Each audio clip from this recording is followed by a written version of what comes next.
The fantasy football season might be over, but it's the best time of the year for betting on the NFL. Because it's the NFL playoffs, and in this video, we're breaking down the 10 best bets you need to know for this weekend's wildcard games. And we'll start with A.J. Brown, the Eagles' #1 wide receiver, who appears to be fully healthy right now. And I'm looking at this prop right here. His receptions prop of 5.5, and I have currently taken the over on this. Now, a couple of things. Jalen Hurts has not played the last couple of games, but so far this season, if we go through the game logs of A.J. Brown, his receptions, you can see here, he started strong with 5+ catches in all 4 games to start the year. We can scroll down on Player Profiler. You can just see a bunch of games where he has 5 catches, 6 catches, lately 8 catches, and then 3 catches in a game where Jalen Hurts wasn't there. But if we look at this, in 10 out of 12 games this year when Jalen Hurts is active, Brown has at least 5 catches. And now this week he's taking on the Green Bay Packers, which is important because he's going to be at home, so that's good. And the Packers play the second highest rate this year of zone coverage. They love playing zone coverage, and A.J. Brown loves dominating zone coverage.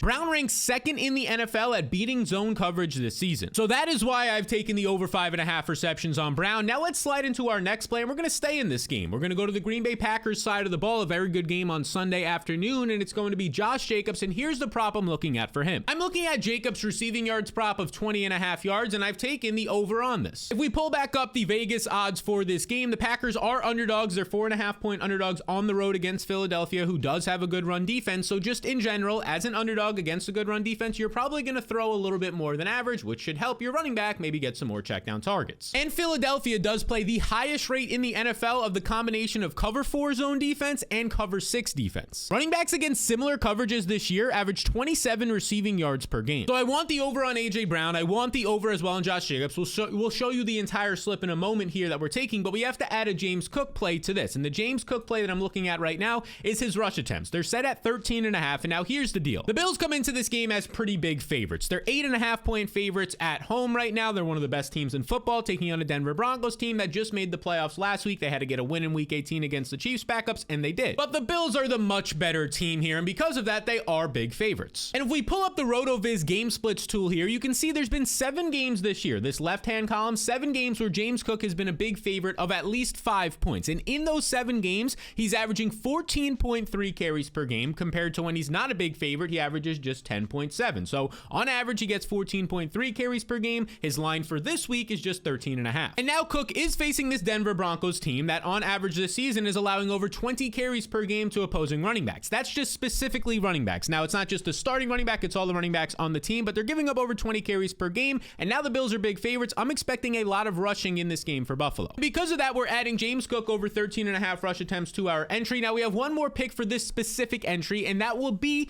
factoring around Joe Mixon, the Texans running back this week, who, if we look at the matchup for him, he currently has a line of 73.5 rushing yards. You know, he's been good this year. It's kind of a fair number, but Mixon comes into this week's matchup as a home underdog, a 3-point home underdog the Texans are, against the Chargers, who the Chargers, according to PFF, if we pull up the rankings, rank 6th this season in run defense. They have a good defense overall. Their secondary strong, a solid pass rush when those guys are healthy up front, but a solid run defense, and Mixon is an underdog. Now, Mixon has been in 5 similar spots this year against top 10 run defenses, and in these matchups, he only averages 30 rushing yards per game. So that's why I've taken Mixon for less than 73.5 rushing yards. We added this to our entry. This is our first complete entry. We'll do a couple in this video. I did this. You can see Jacobs play in here, A.J. Brown and James Cook, all the ones we just talked about. I ended up putting $20 on this for $200 over on Prize Picks. And now here is the best part about this. You can get a free $50 bet, and your friends as well, over on Prize Picks when you join with code SAL23 today. All you got to do is play $10. You put $10 in, you play it through, and they'll send you a free $50 bet when you use code SAL23 to tail those exact same picks we just took, and then the ones we're about to take. A lot of people did this last week and had a ton of fun. Now it's your time too. And the next entry will start off with Lamar Jackson, the possible MVP, and his player prop right now is set at 214.5 passing yards, and here's the deal. If we pull up the team totals, how many points each team is projected for this week, you can see the Bills are projected for the most points against Denver at 28, but right up there second is the Ravens. They're projected to score 27 points this week. They're nearly 10-point favorites against the Steelers, and so far this season, Lamar Jackson has played in 11 games where his team has scored at least 27 points. And in these 11 games where his team scores at least 27 points, like they're projected for this week, Lamar averages 261 passing yards per game. And some of you may point out that the weather in Baltimore, that's what's on the screen right now, and we can scroll over to Saturday's game, it's expected to not be the greatest. A high of 38, a low of 26. There's expected to be a wintry mix, maybe some snow. Some people are saying 3 to 5, some people are saying 5 to 7, but that's already factored into the line.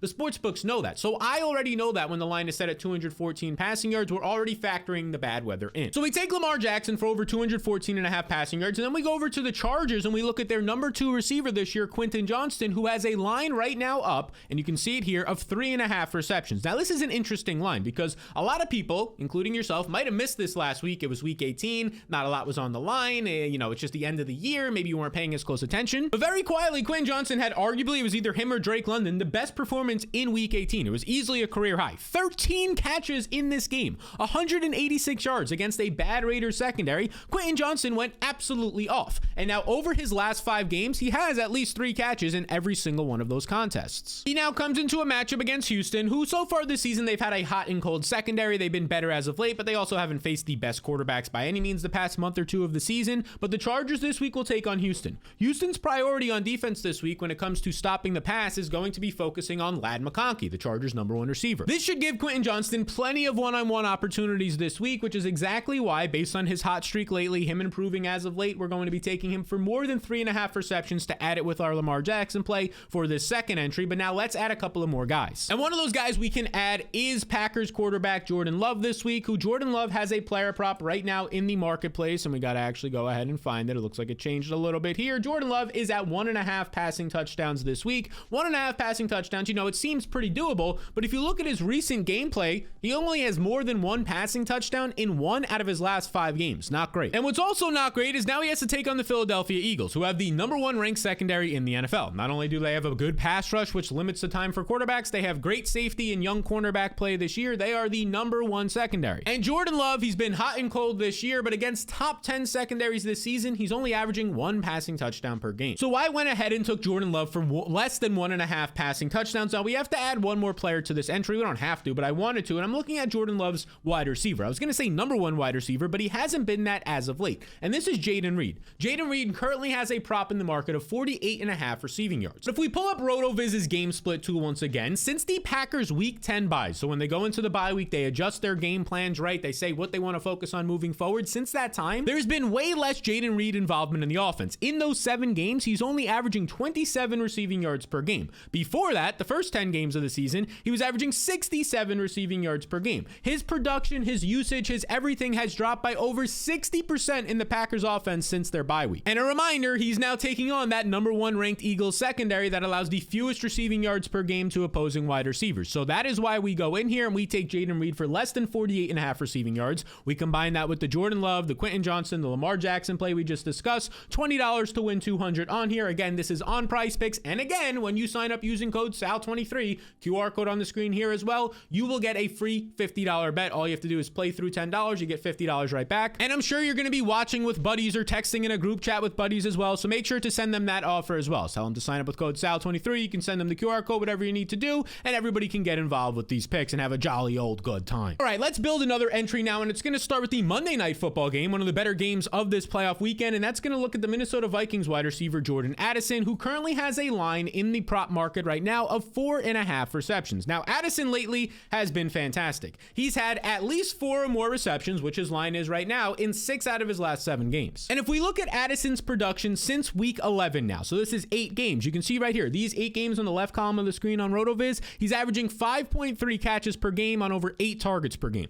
Compared to the first half of the season, the dude was getting just 3 catches per game, less than 5 targets per game. So his involvement has obviously increased in this Vikings offense, despite TJ Hawkinson returning, despite Justin Jefferson still being there. He has been a priority. And now he gets to take on the Rams, who the Rams this week, it should be a close game, basically a 1-point spread. Both offenses should be passing throughout the entire contest. The Rams allow the 7th most receiving yards per play this year. And in similar matchups against bottom 10 secondaries in terms of how many receiving yards they give up per play, Addison is averaging 5.2 catches per game. So based on all that information, I took Addison for more than 4.5 catches, and now we can build a second piece to this entry, and that's going to revolve around CJ Stroud, who currently has a prop in the market right now, as most quarterbacks do this week, of an interception, a half an interception. You can take the over-under. Do you think he's going to throw an interception? Well, some context before we make a pick here. Right now, CJ Stroud has 8 interceptions in his last 8 games. Yes, 1 per game the second half of the season. And his situation this week isn't the best one. Sure, he's at home, which definitely helps him, but he's facing a good and surging Chargers team. He's a home underdog, so he's an underdog, probably going to have to throw a little bit more, meaning more chances at an interception.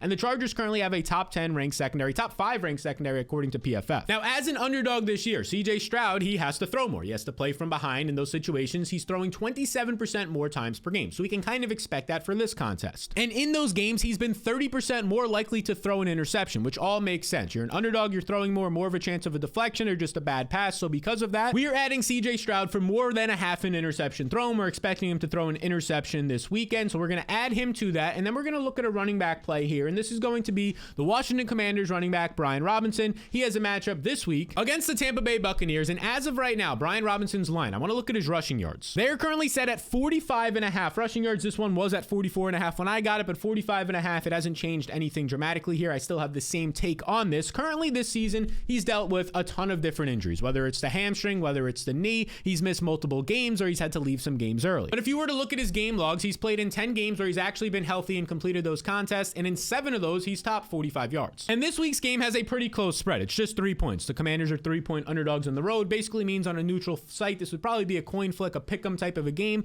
Now this season, Brian Robinson has currently played in 3 games that are close, within a 3-point spread, and in those contests, he averages 72 rushing yards per game, compared to 53 in games that don't have a close spread. So 72 yards per game, just a 3-game sample, but still pretty good context here. So because of this, we are adding Robinson for more than 44.5 rushing yards. You could just see it actually went back down to 44.5 within these seconds. So the market is fluid. So we add him to that, but I still want to take one more play to cap off this entry. And with that, let's move to the Steelers side of the ball and look at their tight end, Pat Freiermuth, who's been really good as of late. His current prop in the market right now that I'm seeing is 4.5 receptions against the Ravens this week. Now, 4.5 receptions, that's something that he's over in back-to-back games. And if you look back over the past month at his usage in terms of snaps, routes, runs, targets, over the past month, it's been up 34% compared to the first 2 months of the season. Now, this week, the Steelers are 10-point underdogs against the Ravens. So most likely they're going to have to pass more than usual as big underdogs, at least in the second half or maybe the fourth quarter if they're trailing by a touchdown or two. And now, as an underdog this season, Freiermuth is averaging 37% more targets per game, which more targets leads to more catches, and that's exactly what we're looking at for this specific prop. So all of this has led me to take Pat Freiermuth right now for more than 4.5 receptions in this game against Baltimore, which would close out our final entry here. If we pull it up, we have the Brian Robinson play, the Addison, the Stroud, and then there's our Pat Freiermuth one. We combine those together, another entry here for $20 to potentially win $200. And that as well was taken on Prize Picks, which as mentioned a couple of times in this video, you get a free $50 bet when you sign up with code SAL23 or just the QR code on the screen right here. All you have to do is sign up, play $10. Once you play $10, they actually send you automatically a $50 bet when you use. It's credited to your account, that code SAL23. So again, share it with all your friends, any that you'll be in a group chat with or watching with this weekend, so you can all take advantage of that offer. So these have been the 10 best bets, and if you were paying close attention, we added a couple of bonus ones in there as well for this wild card weekend. We'll be doing these videos assuming you like them all throughout the postseason up until the big game, the Super Bowl. So until then, best of luck this weekend. Appreciate you all, and I'll see you in the next one.